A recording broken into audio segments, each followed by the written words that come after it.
You're listening to Old School Movements. You understand? Yes, as you guys know, we love our cartoons on this podcast. And, our first podcast was about cartoons, but we're coming back into the cartoon zone because we've got a guest on this show. This guy was involved in some of our favorites from the 80s, like He-Man, Brave Star, Smurfs, Plastic Man. You remember Plastic Man, guys? Anyway, yeah. So we're talking today with Mr. Tom Cook. Yeah, that's the Cookie Man. Hey, Tom, you okay? I Tom? think so. Yeah. I think so. I like his t-shirt, D. Yeah, you had to say that, yeah. Good, Love the wicked t-shirt. Love the t-shirt, man. I had that made. It says Ookla, Ariel, Ride. Great. That was my favorite show to work on, so that's why I've got that. Ah, okay. So how exactly did you get into animation and stuff, Tom? Well, I'll tell you, it's kind of a strange story. I was about 26 years old, and I was a transit bus driver in Los Angeles. Yeah. And I was just driving back and forth from Hollywood and LA and back into the San Fernando Valley. Sounds nice. And I went by Hanna-Barbera Studios every day. Yeah. Oh, amazing. And that was what I grew up with, was Yogi Bear, Huckleberry Hound, Quick Draw, all those shows. Plus the Flintstones. Touche Turtle, was in it Secret Squirrel? I remember. Yes. So that's what I loved as a kid. So I just wanted to go in and tour this building. Amazing. And lo and behold, I end up working there. You know, it was so weird. Wow. Well, You went in for a tour and came out with a job. Well, how it happened was it was my day off, and I went out to the mailbox to get my mail, and it was just a bunch of junk mail. Yeah. Now, I usually just take the junk mail and just throw it in the trash. For some reason this day, and I don't even know why, but I put it on my kitchen table, and I sat down to eat, and I saw this little pamphlet, and I said, hey, I'd like to, I'm going to flip through this pamphlet for a little bit while I'm eating. Yeah. And it was a college courses that they were going to be teaching in the summertime. And there was this comic book class. Yeah. And the teacher was a guy named Don Rico, who I knew had drawn Captain America and the old Daredevil that was half red and half black. Yeah. Right. Oh, wow. And so I wanted to take the class so I could meet the teacher. And you wanted to meet him more than the class. You didn't go to the class. Yeah. Yeah. That's all I wanted to do was meet him, because he worked in comic books and I loved comic books. Yeah. So he had us bring our portfolios in, and mine was all Spider-Man and Fantastic Four and all these things that I drew, right? Since I was a kid. Yeah. And after the class, he said, Tom, can I talk to you for a minute? And I was like, man, what the heck did I do wrong already? We just started this class. And he said, well, I work as a storyboard artist at Hanna-Barbera, and we're doing a show called Challenge of the Super Friends, and I really like your superhero drawings. Would you be interested if I recommended you to a class that they hold at the studio to learn basic animation? And it's free, but you have to be recommended by somebody that works at the studio. Yeah. And of course I said, no, I'd much rather be a bus driver the rest Of course you did. Of course you did. I would have said the same thing. So obviously I said, no, for sure, I'd love to do that. So 3 weeks later, I got hired. And so that's how I got my job. That's a quick turnaround. I thought it was going to take a couple months. 3 weeks. Well, and I had no idea what I was doing. So they were hiring somebody that had no clue. And he said, but the passion was there. Yeah, he said, we don't care because you could draw well and you're just going to sit with an animator. You'll be his assistant, and that's how you'll learn. Nice. Brilliant. So, so that's how I lucked out. Nice. So you say you had a collection of superheroes already drawn. Who was your favorite superhero to draw? Well, my life started anew when I was about 8 years old and Spider-Man came out. Nah. And I was camping in the backyard with my next door neighbor, and we had comic books, and we just set up the tent, and we're gonna flashlights and reading comic books. Yeah. And he pulls out this Spider-Man number 4, Wow. which was the first appearance of Sandman. Okay. And I looked at the comic and I said, "What the heck is that?" And he said, "Well, that's a new comic company that just started up called Marvel." And I traded him everything I had for that one comic. And from that point on, I had it up until I sold all of my comics at Heritage, the auction house in Texas. Okay. Wow. I really wish I had kept that one. That's one of the sad things is I wish I had kept it. It wasn't in great shape, but still it was the one that kind of started the whole thing. It's the sentimental value. Exactly. Yeah. And so that's what I love the most. But then, of course, Fantastic Four, Thor, all the things that came up. Yeah, for us, I think Hanna-Barbera, the big one in the UK at the time was the Flintstones growing up, early 80s for us. Did you do any work on the Flintstones at all? Yeah, actually, there was a new show called The New Fred and Barney Show. And the first drawing I ever did at the studio was of Fred Flintstone. Oh, nice. So I had the same reaction, as I'm drawing, and I'm going, "Oh my gosh, I'm drawing Fred Flintstone." Is this really happening? And it was funny because the day that the show premiered, all my buddies that worked on it with me came over to my apartment. It was on at like 8 in the morning or something like that. So they came over. And we all sat and had, Cokes and pizza or whatever while we were watching. At 8 in the morning. Yeah. So Saturday morning diet. cartoons, man. Yeah. it was cool. Amazing. Okay. So after you rolled out with the Flintstones of Hanna-Barbera, what other cartoons were you involved with within that company, Hanna-Barbera? I did do the Challenge of the Super Friends. We were also working on Scooby-Doo. Captain Caveman. Oh, I love Captain Caveman. Captain Caveman. Oh, yeah. And a couple of things that weren't really that popular. One of them was called the Shmoo. And it was a character from Little Abner, which is a really old cartoon or a comic strip. And then we did something called Fred and Barney Meet the Thing, where the Thing from the Fantastic Four, but it wasn't really the Thing from Fantastic Four. It was a kid that had this ring. And he would say, "Thing ring, do your thing," and he would turn into the Thing. I don't know why they did that. With Fred and Barney. With Fred and Barney. And then that was actually, it was like an hour episode, and half of it was Fred and Barney, half of it was the Thing. I've never heard of that. How long did that last? Oh, I'm sure it was just one season. It was hideous. That's why I've never heard of that. Shows. Didn't get we were watching Top Cat then, I think, and then Yeah, see, Top Cat was one of my favorites because, of course, my initials are TC. There you go. Okay, TC. When I was a little kid, that's what it was for me, Top Cat. Boy, I loved it. Now, you did get Heathcliff, right? Yeah, we got Heathcliff.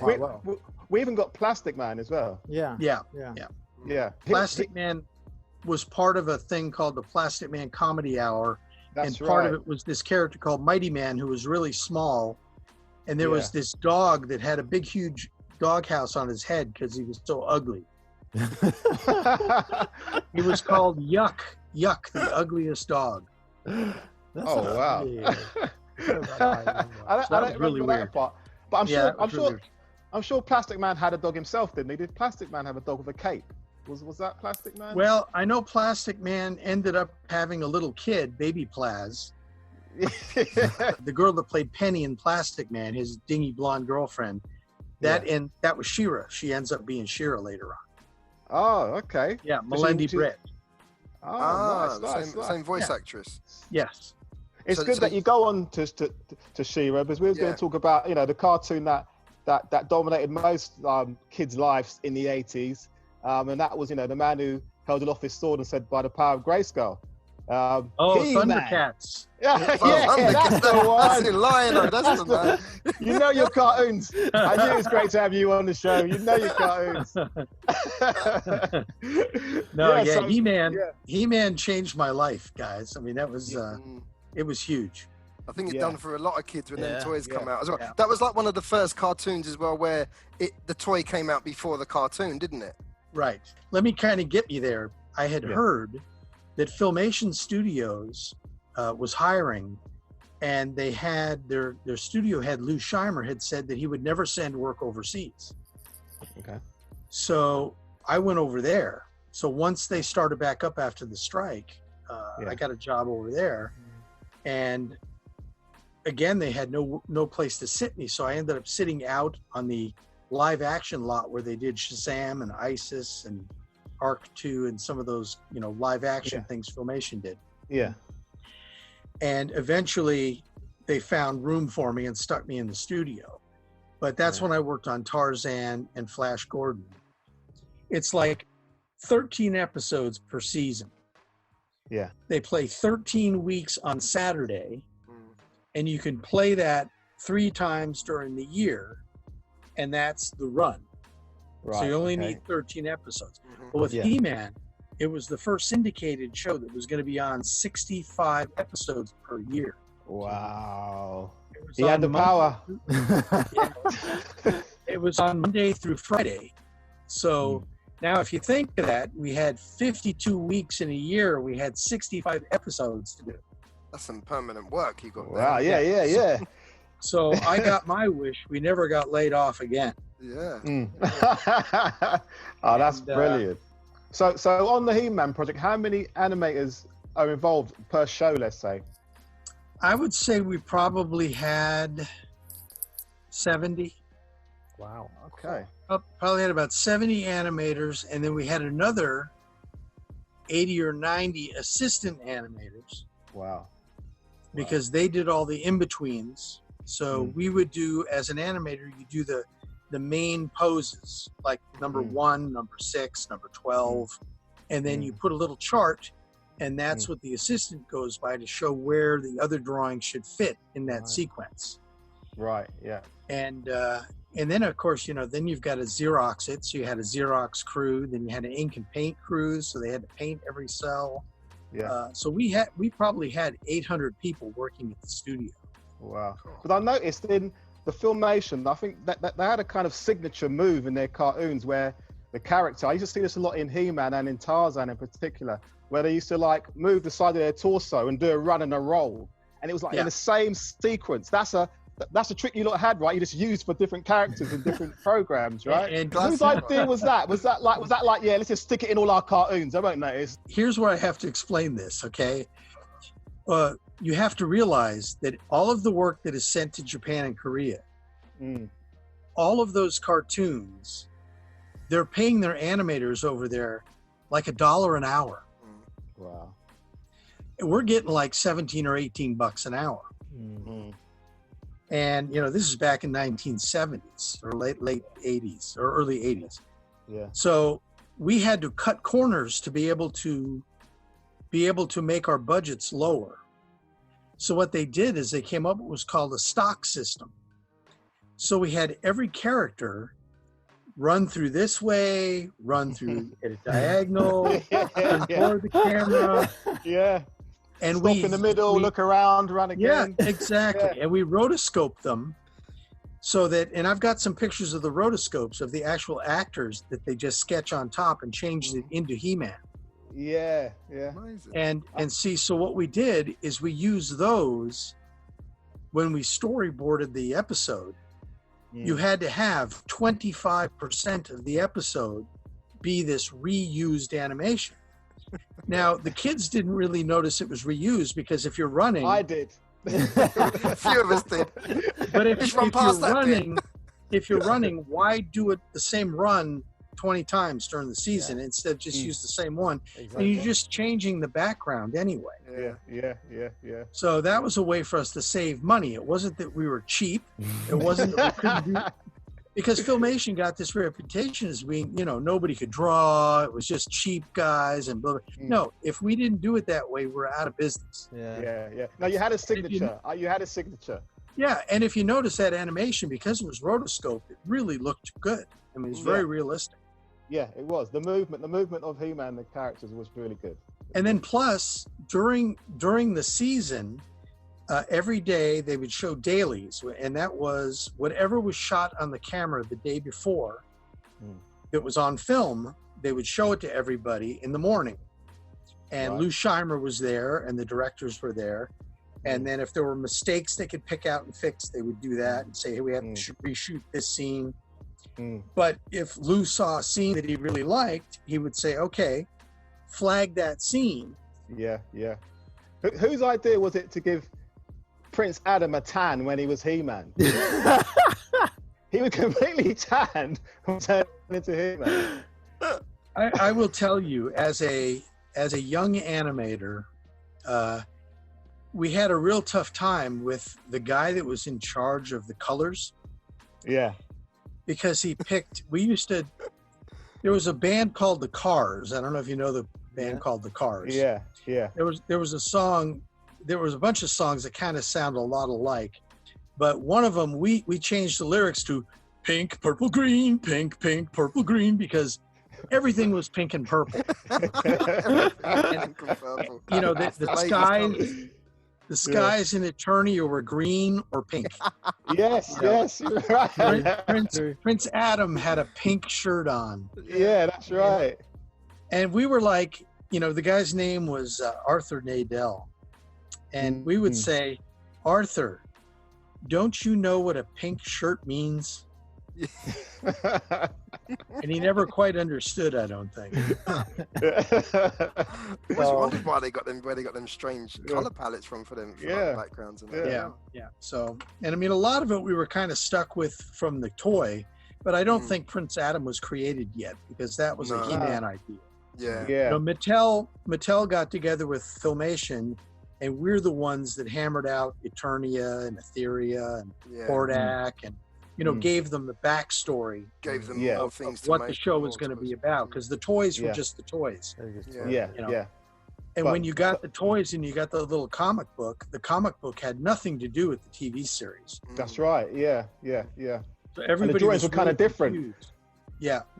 People were confused about, why isn't the comic like the TV show? You know, it's like, well, it was all a ploy to sell the toys. Exactly. Like the cartoon for the toys, really, right? Yeah. And of course, at first, the guy who created the toys, and they were trying to get somebody to make them, you know, Hasbro or Mattel or whoever. And they said, well, how are you going to sell these to the kids? They said, well, we're going to put a comic book in.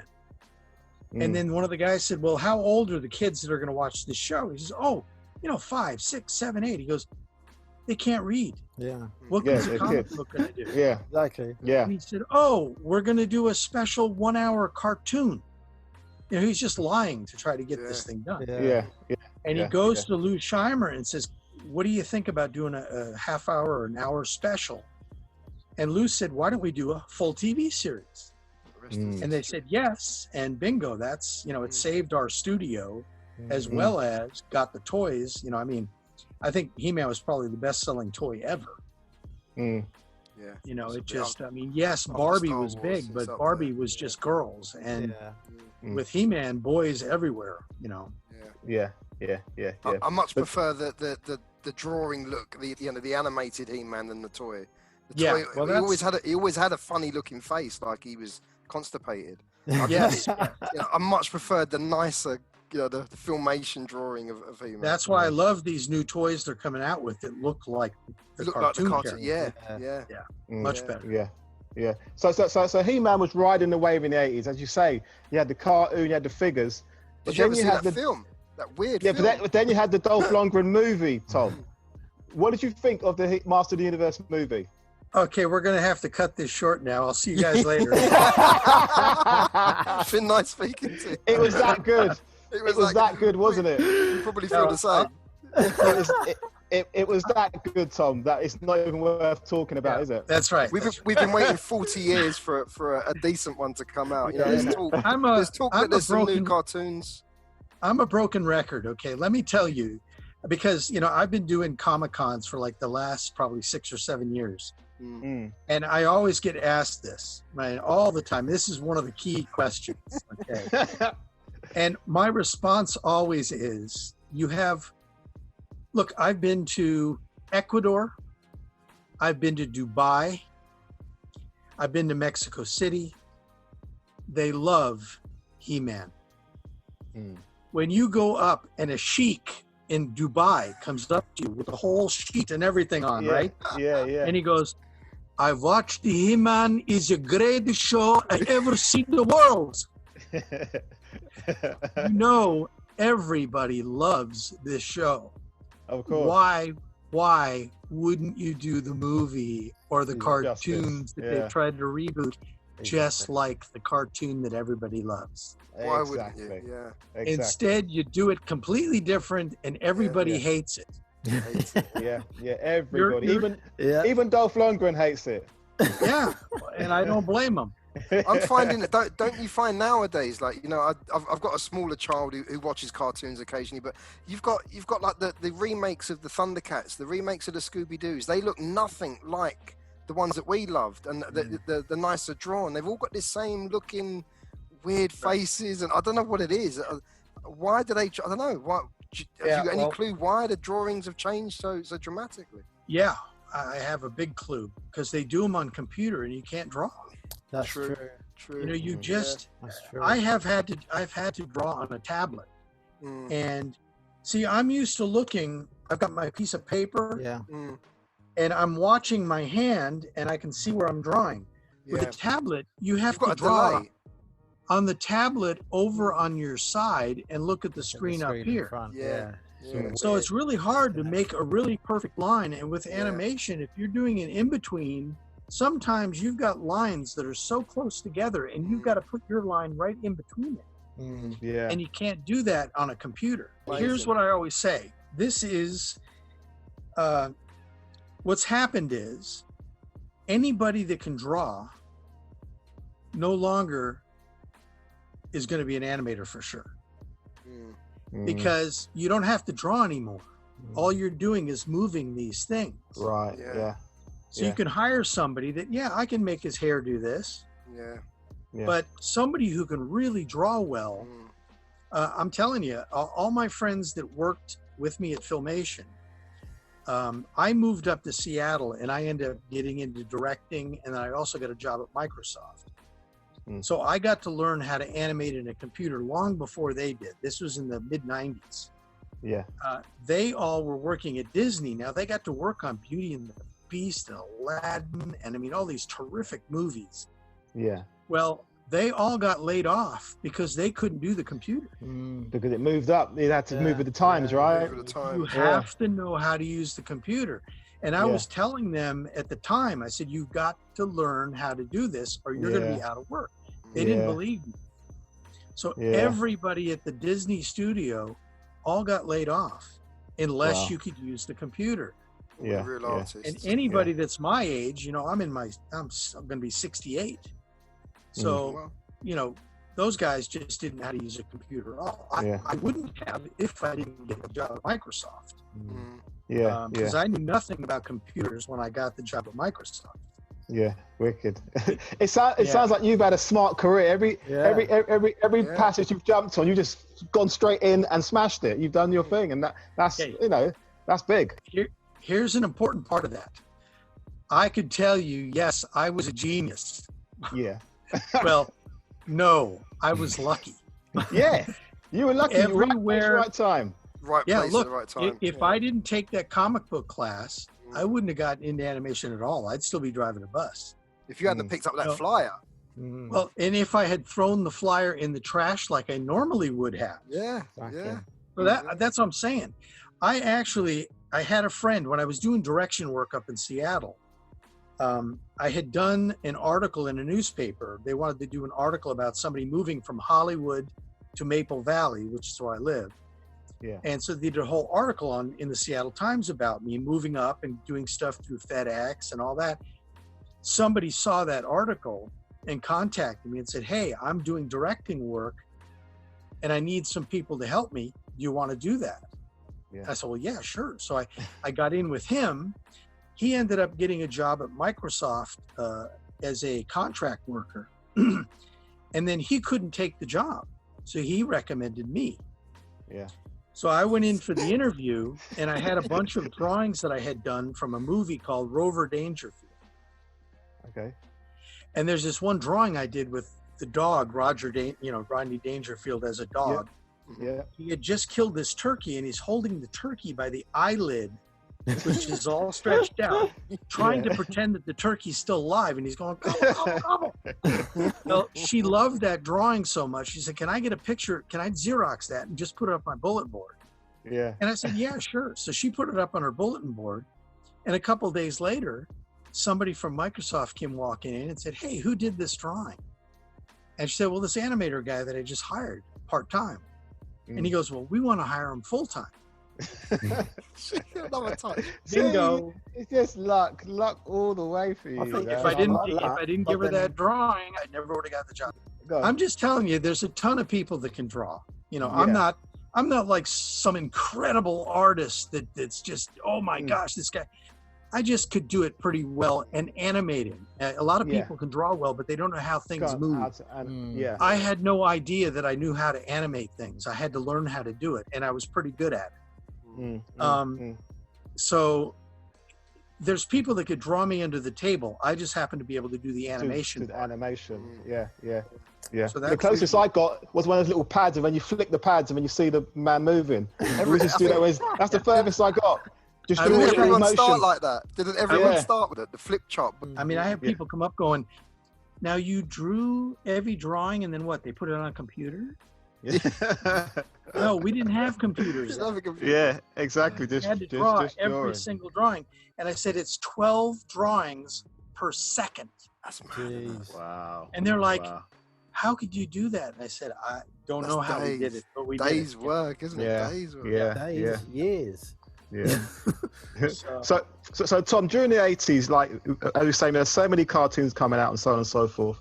But a bit before that, you had like Pete's Dragon and stuff where they fused live action with cartoons, and that started to gradually come into the 80s with like Who Framed Roger Rabbit and of course the Paul Abdul and Cat video, Opposites Attract. Were you involved in any of those projects at all, Tom? Why, yes, I was. I was hoping you would say that. I left you hanging for a bit. After Filmation closed, because Filmation was in business up until 1989. And we were actually doing two new series. And Westinghouse, who owned Filmation, sold the company. And they sold it to a company that had promised to keep the studio open. And as soon as they bought it, they closed the studio. Sure. So Lou Scheimer was furious, and because this was his baby. Yeah. And so now suddenly I'm out of work, and there are no more studios, outside of Disney. Yeah. And Disney didn't pay very well, and it was really hard to get into. And luckily they had started doing like The Little Mermaid, and things started getting better for them. Yeah. But up to that point, up to Little Mermaid, there was nothing going on at Disney either. They just didn't do, the Black Cauldron was just I was about terrible. to mention that didn't do well at all. It was horrible. And they was. used the character that they used as the main character was exactly the same character as the character from Sword in the Stone. That's right. Yeah. So they reused a lot of the animation from Sword in the Stone, and it's like, this is Disney. You don't do that at Disney. Exactly. It's got to be fresh. Exactly. Yeah. So, but anyway, in the meantime, Who Framed Roger Rabbit came out, and that really saved animation because it did so well. And so I didn't work on Who Framed Roger Rabbit, but soon after that, they did a short called Tummy Trouble. Okay.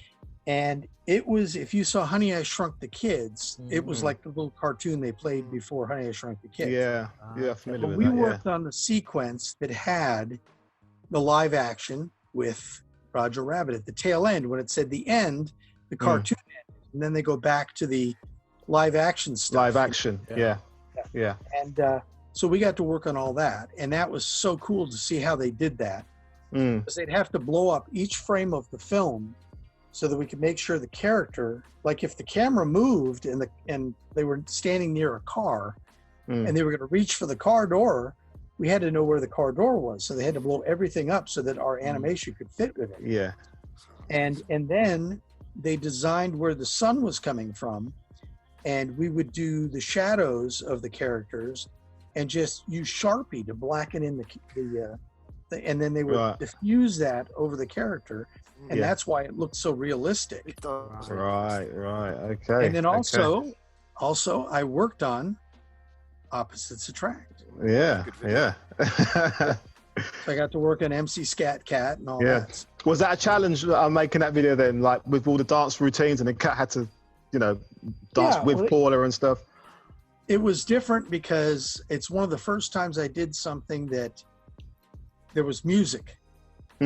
So it had timing on the exposure sheets that we worked on. That's where all the dialogue is. That's where the animator puts down the drawings that they're going to be in the scene. And the beat is every 24 frames, let's say. Yeah. Now, the character has to have 24 frames to get there. So that makes you got to do 24 frames. I mean, that's 1 second.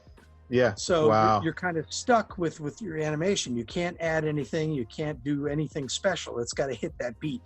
Yeah. And so that was kind of tricky. Bringing music in totally makes another dimension to what you're doing, having music into it. I didn't think of that. Yeah. It was a whole new ball game. And I had done that. I had done that once before when I was working on the Roger Rabbit thing. The company I worked at did a lot of TV commercials. So we worked on, I don't know if you have the Jolly Green Giant there. Ho, ho, ho, Green Giant. We did about 3 or 4 Green Giant commercials. We did Cinnamon Toast Crunch, some cereals that are popular here in the States. Yeah. And we did one for Vivid laundry detergent. And in this, all of the trees went to the beat. So I was kind of used to it it was different making a tree move and making a cat move. But it was a bit of experience. It was a bit of a heads up before taking on the music video. That's amazing. Yeah. So we'll talk about Godzilla for a minute.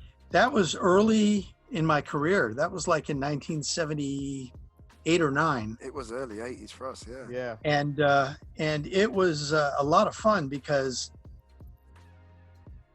in comic books, you use what's called a thick and thin line.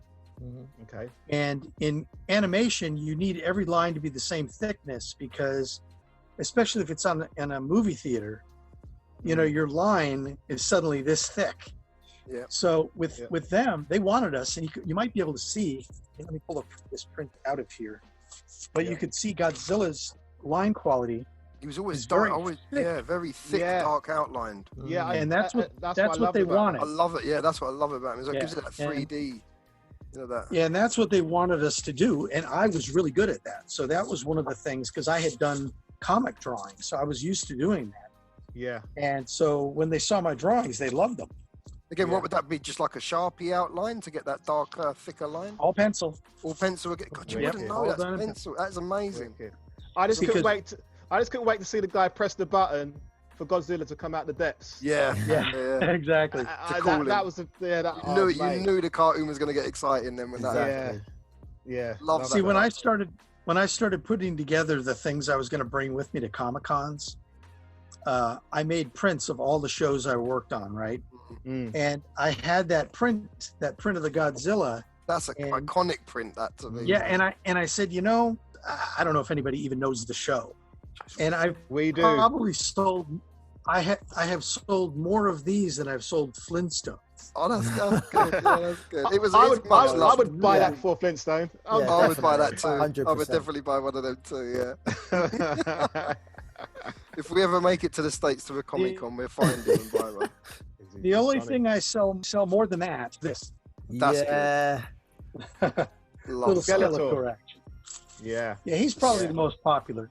Yeah. You gotta love Skeletor. He's become a lot more popular over here. They've been using him in a few insurance adverts. They've had a Skeletor character. It's brought that back, that 80s feel of having Skeletor and He-Man back on the screen again. There's also a guy on social media called Grumpy Skeletor. That's a parody of Skeletor. Oh, yeah, check that out. He's pretty good. I think I've seen that. I've seen it. Pretty good.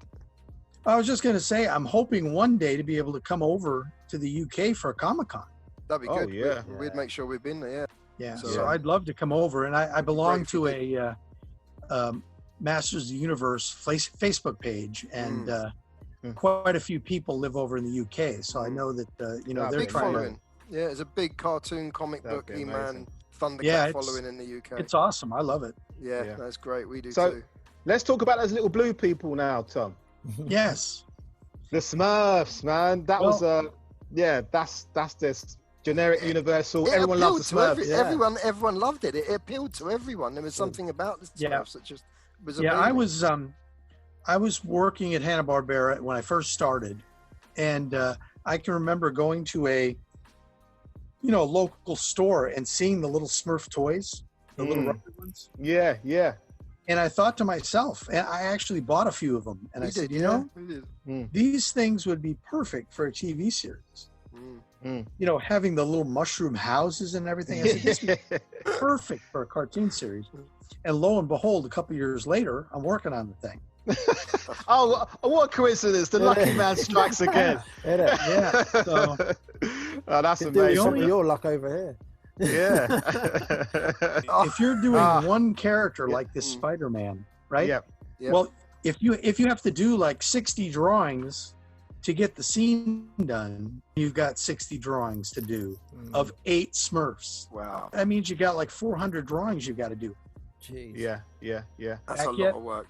So a show like the Smurfs must have a lot of animators and a lot of the artists working for them. Just luckily they were easy to draw, but still, I remember I had a scene with 4 Smurfs on each side, and they're doing a tug of war. I remember that. What a pain in the neck that was. That was a great scene. And that was seconds. Yeah, I remember that. Yeah. And I had a scene doing Godzilla with this monster that's is like this Aztec statue. Yeah. He's got 6 arms. Yeah. And they're wrestling on the ground, and it's the full page. So it's not like I'm doing something really teeny where you can draw it real quick. Yeah. I'm having to draw this big, huge thing. And I think it was on screen for like 3 seconds. Crazy. And it took me the whole week to do it. Wow. That's dedication there for 3 seconds on screen. Yeah. Hey, it was worth it. It makes me like a smile. I still got some of the drawings from it because I used to, like I said, I kept everything. Everything I drew, if I liked the animation in it, I would draw, Xerox the whole scene. Talking about like the He-Man disaster of a movie earlier on, if there was any animated cartoons that you'd like to see made into a movie, what would it be? Well, there's nothing like Conan. I would love a Thundar movie, but they'd have to do it right. If they did it like the TV show, I think it would be terrific. I love the whole kind of Planet of the Apes idea with the Statue of Liberty falling over and it lends itself to a really good movie, I think. No, I get it. Yeah, no, totally. What cartoons are your kids into, Tom? What did they grow up watching? Did they grow up watching what you watched or watching your stuff, or are they a totally different generation of cartoons? Yeah, they're not cartoons at all. No? No. My youngest one, she likes certain cartoons, but when she was little, I remember I was directing something called Road Rovers. I don't know if you've got that over there. Doesn't sound but it was a pretty clever TV series about these dogs from all around the world that someone had created this thing called the transdogrifier that would turn them into part human, part dog. Oh my God! Don't remember that one.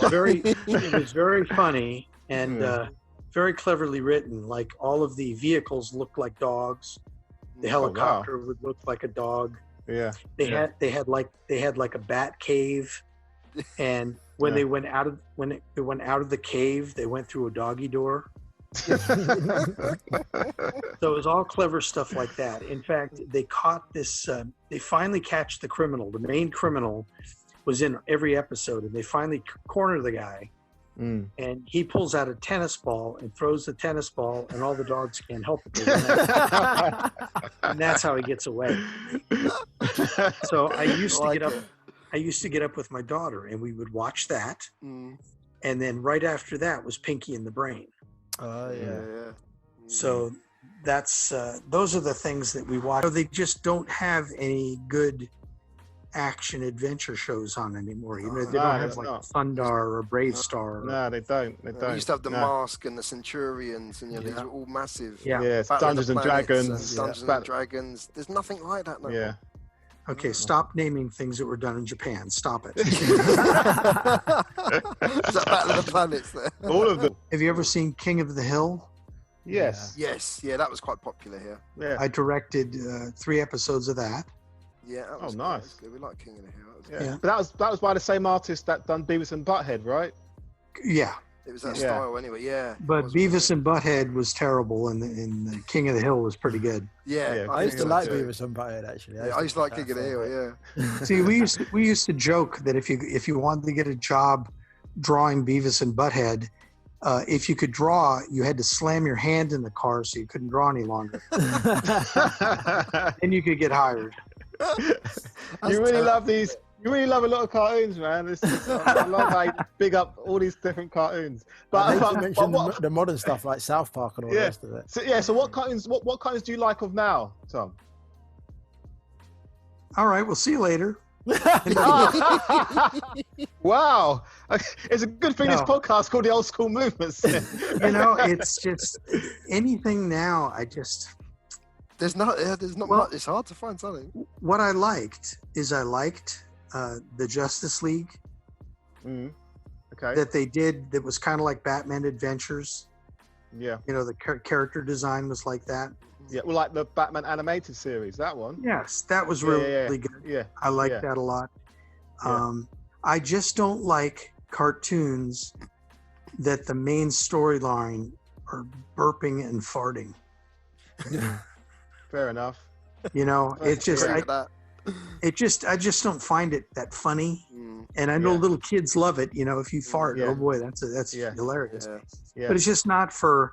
You know, I'm 68 freaking years old. I can't watch stupid stuff like that. Yeah. You didn't have that back in the 80s, did you? That type of humor wasn't really in cartoon. No, even in like a Flintstone or something, you wouldn't get. No, you couldn't do it. You couldn't do it. No. Yeah. You couldn't have He-Man and Skeletor. Their swords could never hit because they're too much violence. See, I always thought the older cartoons were violent anyway. Like if you look at the old Bugs Bunnies, Daffy Ducks, there was a lot of slapstick. Those correct. Those were really. But I know what you're saying about the He-Man stuff, Tom, because He-Man, even though I loved it, some fight scenes were a bit lame. He would just pick up something. He'd pick up a rock and just throw it, or you know, or spin him around on his hand, on his palm of his hand, and then throw him or something like that. I'd be like, what's he doing? Why are he punching up people? They used to point their sword off stage, and the effects would go off. You'd hear an explosion, and then you'd pan over to this thing smoking. Yeah. So you knew that something blew up, but you never get to see it. Yeah, but it's like in the beginning credits of He-Man when he says, "My friends, Man at Arms," and when you see Man at Arms, he's shooting things, but you don't know what he's shooting. You don't know what he's shooting. He's shooting. Random shooting. It's like he's dancing. What's he doing? It's like I wanted to see more action in He-Man. I wanted Battle Cat to jump on people and growl in their faces and all that. It was never going to be allowed. Tear him to bits. Couldn't do it. He wouldn't do it. He wouldn't do it. Yeah. But no, I did love the cartoons. I did love the He-Man cartoons. What's funny is that think about it today. Today, everybody's so sensitive and worried about offending someone and all that. That's right. And yet that's all they do in cartoons is just offend people. Yeah. Yep. You know, so it's like you would think that it would be more strict today. Yeah. And instead it's not. It's the opposite. Because back in the 80s, as you were saying, you had like categories. As you say, you had like the action style with the Centurions and the He-Man and the Thundars and so on. And then you had like the comedy ones, like Steve was saying with the Looney Tunes and the Captain Caveman and so on. So you had your different types of cartoons, but they were all on the same playing field. You know what I mean? Right. Yeah. Now you've got cartoons now that are desperate to impress and desperate to be outrageous and stuff, and it just doesn't work. Do you know what I mean? It's like I agree. The how it was in the 80s. There was a fixed formula, and everybody was happy with it. Good fights evil, you know, or comedy. One of the two. You know what I mean? And that's why our childhood was so good watching cartoons in the 80s. Well, like I said, I'm an old fart, so what I like is exactly what you said. good versus evil. Yeah. You know, and you should root for the good guy. Always, You know? always Yeah. I don't want the bad guy to win. I want the good guy to win. Even though I did like Skeletor, he had some good one-liners, Skeletor. Oh, yeah, some wicked one-liners. Absolutely. And he had many more that hit the cutting room floor. I can imagine. Yeah, I bet there was some greats. I bet there was some greats. I'm You very big good great friends. Alf. He's a love calling people know. Yeah. I'm good friends with Alan Oppenheimer, and he's 92, I think. And we do Comic-Cons together, and I'm going to be with him in August. Okay. I'm going to be with him and Melendi Britt, Shira. And we do a great panel. We do a great panel and everything of that. And he is telling me used to say all sorts of stuff, and they knew they couldn't use it. But silly wanker. He's just such a character. I'd like to hear those old outtakes. That'd be funny. Yeah, that would be good to hear. It's good that you mentioned them, Tom, because I would love to get into voiceover work. Where do I go? Can you hook me up? Darren does think he's a voice actor here. But he's got I want to do voices for cartoons, Tom. Hook me up. Well, first off, you have to sing cartoons. It isn't cartoons. Cartoons. Okay, cartoons, Tom. Is that better No, for you? One would like to do cartoons. You know, it's really much easier than it's ever been, because now if you put together a really good tape, or not tape, but a CD or whatever, or MP3, come up with a storyline and do all of the voices in it.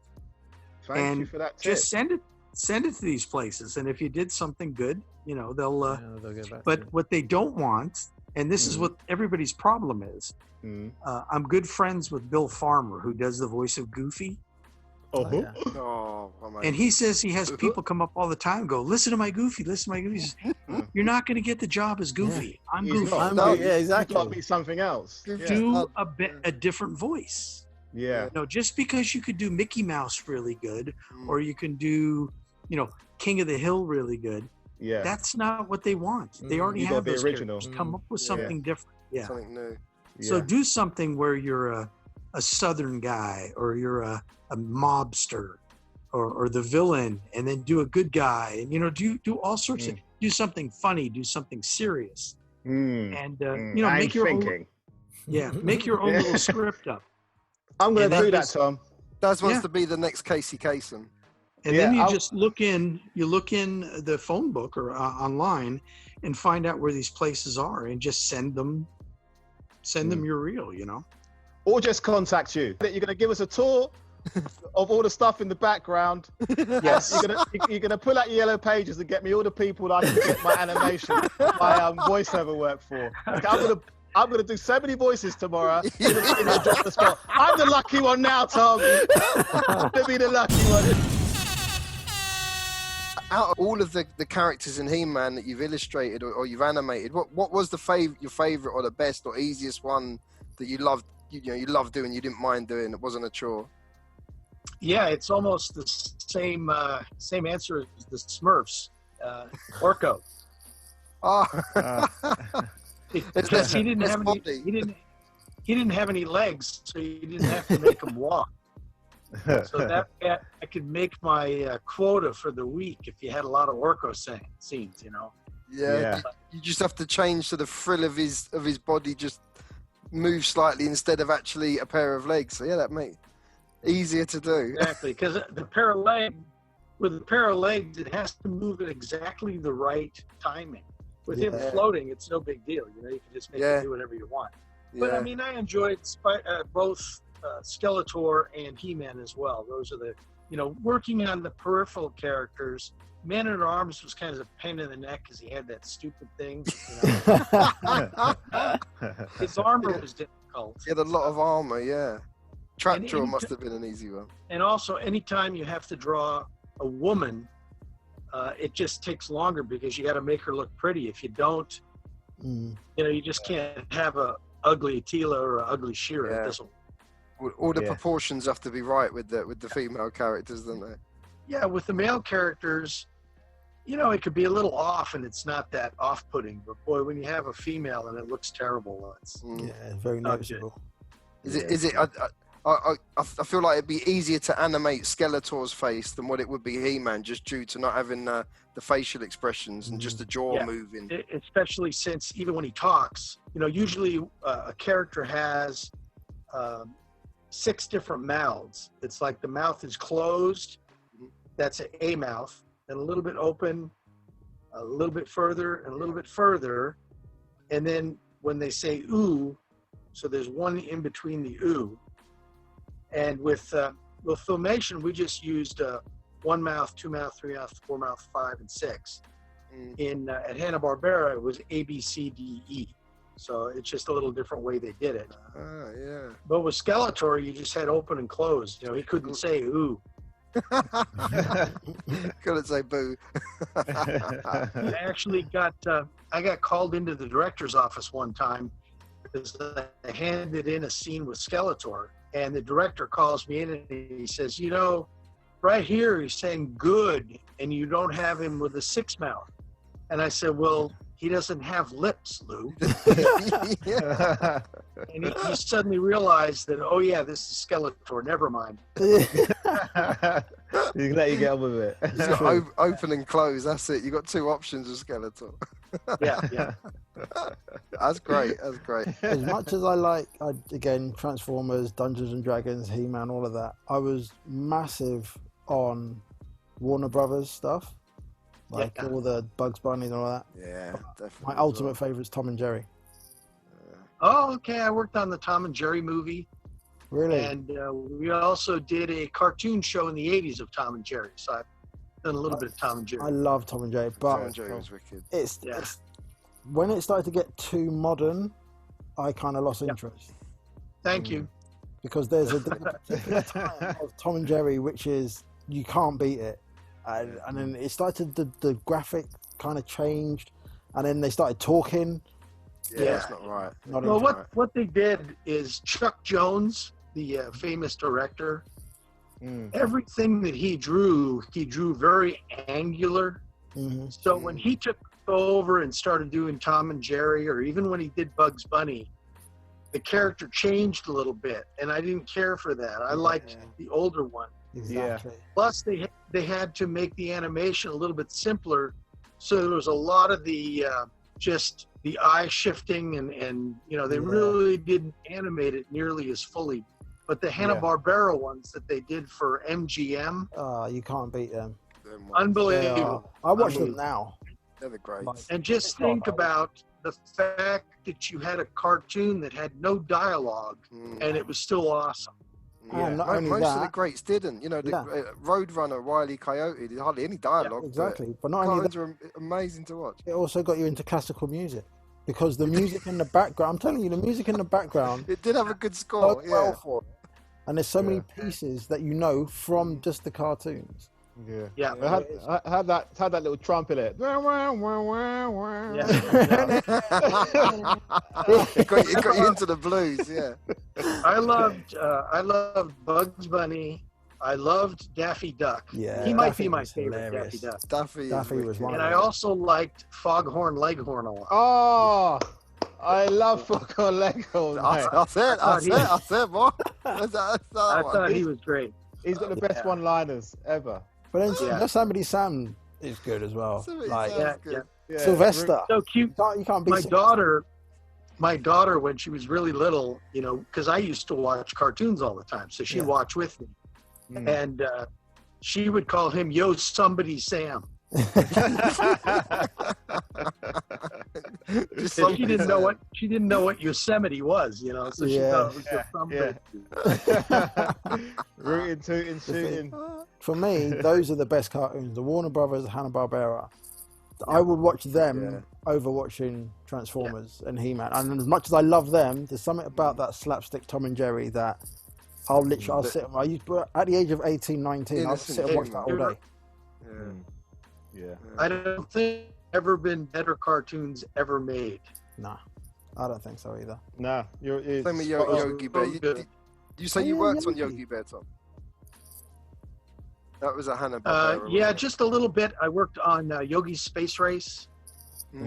Yeah, So I got to draw a couple of the characters like Quick Draw McGraw and Huckleberry Hound. Some things that I really didn't work on very much, but at least I got to draw them. That was kind of cool. Yeah. That was the blue dog, wasn't it, Huckleberry Hound? I remember him. Yeah, Huckleberry Hound. Oh my God, I forgot about it.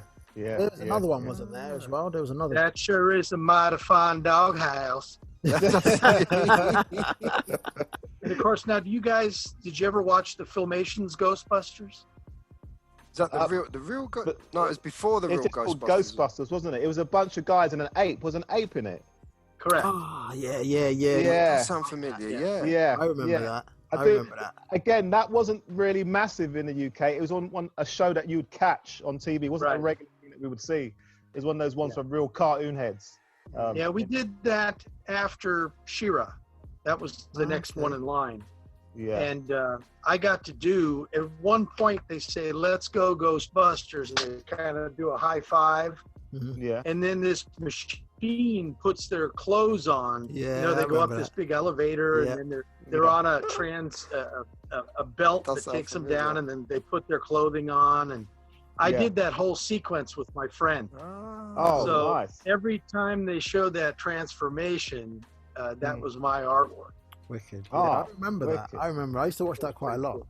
Like wicked. Now the reason that there was the Ghostbusters, what's confusing, and I don't know if you guys know the story or not, but there was a live action Ghostbusters in like '74, and when they wanted to do the movie Ghostbusters, they had to come to us and buy the name. They had to buy the name.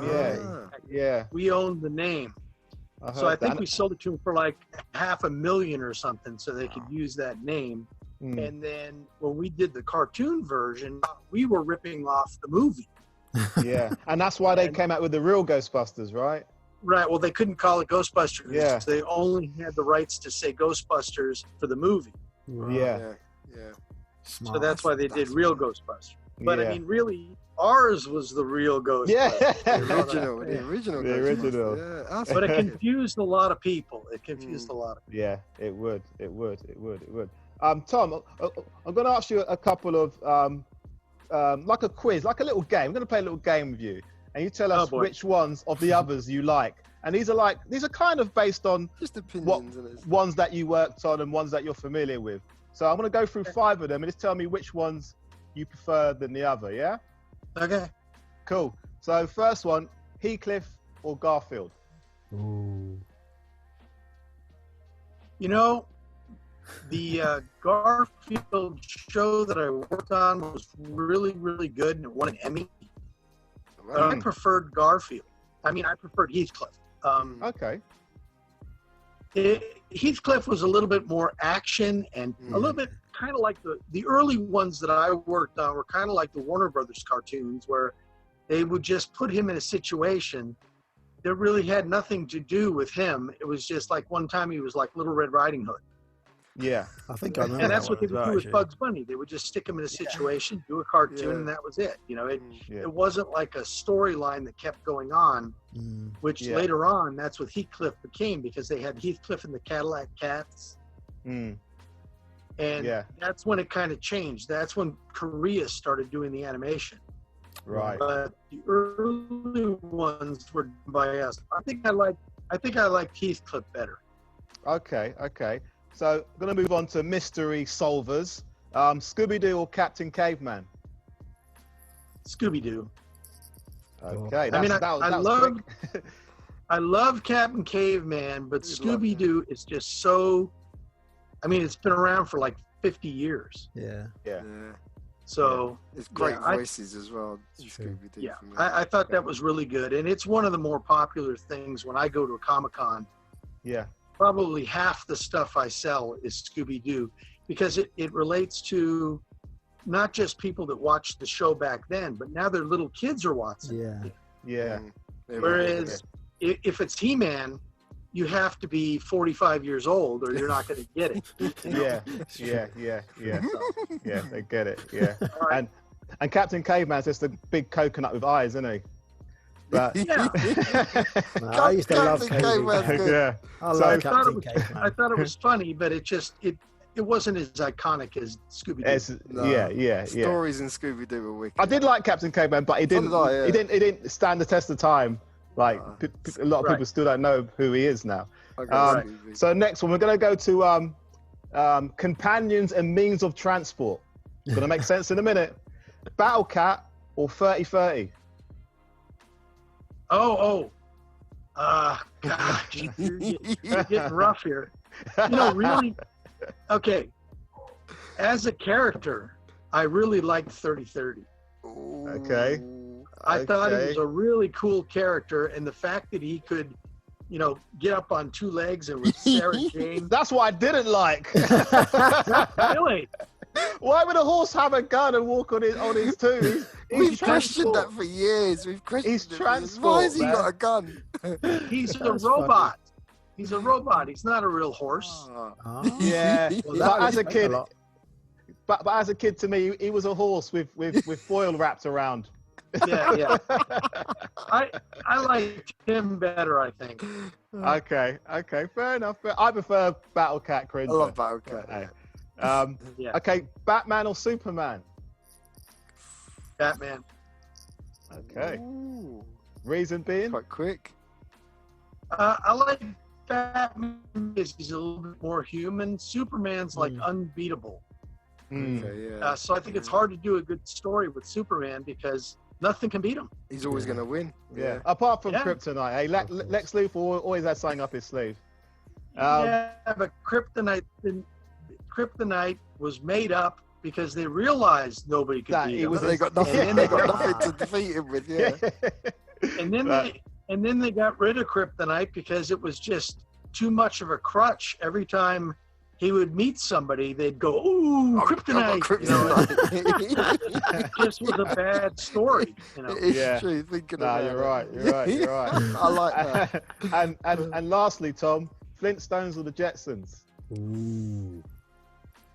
That's tough. I know where I'd go.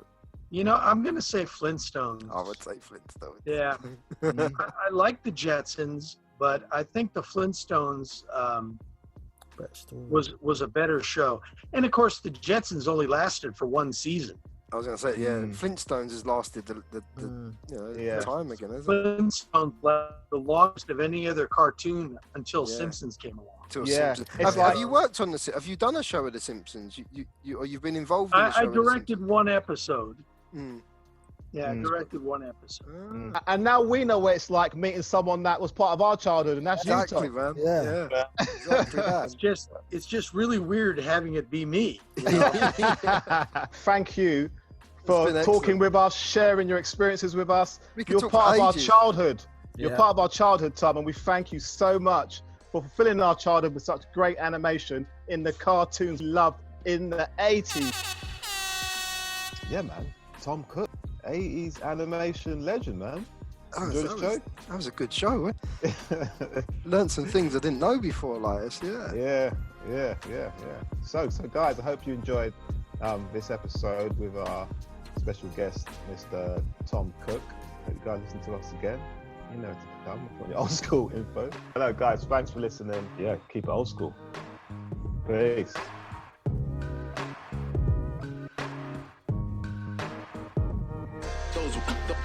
Those were the days I remember.